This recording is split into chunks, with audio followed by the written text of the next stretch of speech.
Now it's my job to hand over to someone many of you will have seen at FIP Global in London, and before that at the very successful series of specialist media conferences that her company and she personally ran.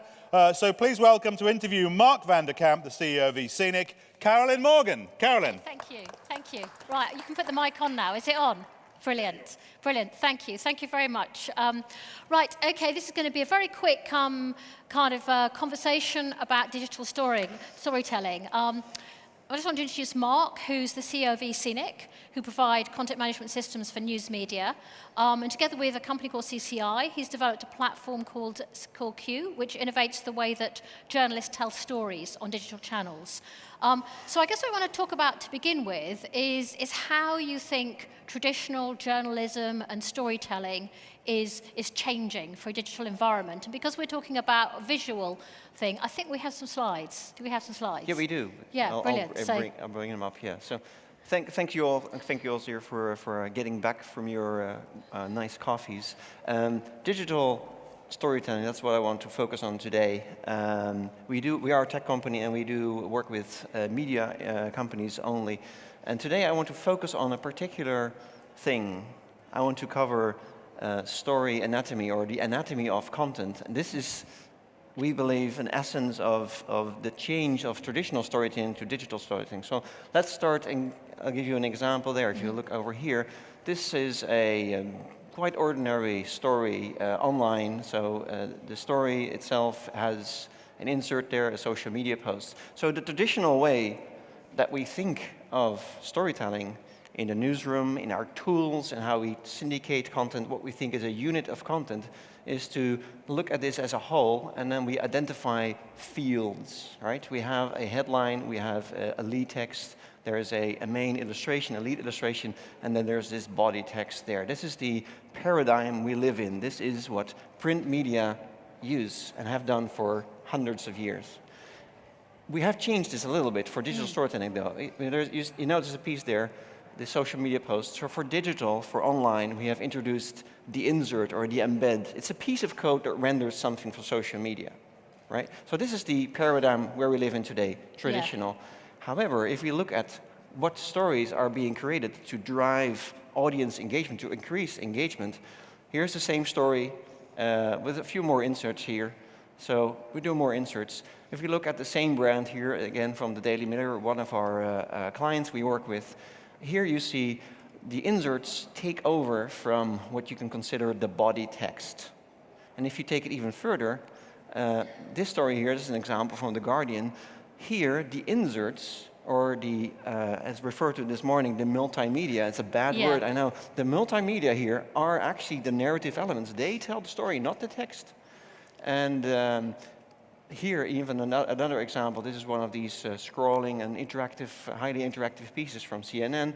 I mean, there's no sense of a central piece that you can call the body anymore. So what we propose, instead of, we put this back together and we go from fields, we go to more atomic elements. And these elements now are no longer a stack of body elements, but it can really be anything that can be the narrative elements of our story. And this is a much better model, and when we implement this with our clients, a better model to model content and think about storytelling.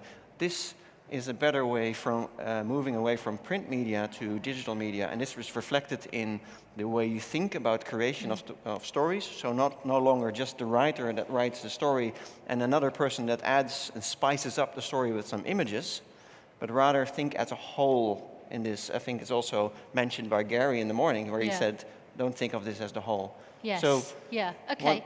So when you look at these stories, they will be modeled in stacks, and they also become more easy to recombine for different outputs for mobile. Okay, so kind of what you're doing there is where you used to have like a huge long article and you'd put some elements in it, you'd stick them in, I think I was saying like raisins in a bun, and and it was just one big lump. What you're now thinking about with stories is breaking up those paragraphs into different units and Correct. breaking the visual elements, the kind of embedded tweets, the videos as elements in their own right. It's like a 180-degree turn from taking a whole with inserts to taking the inserts itself and the paragraphs as atomic elements.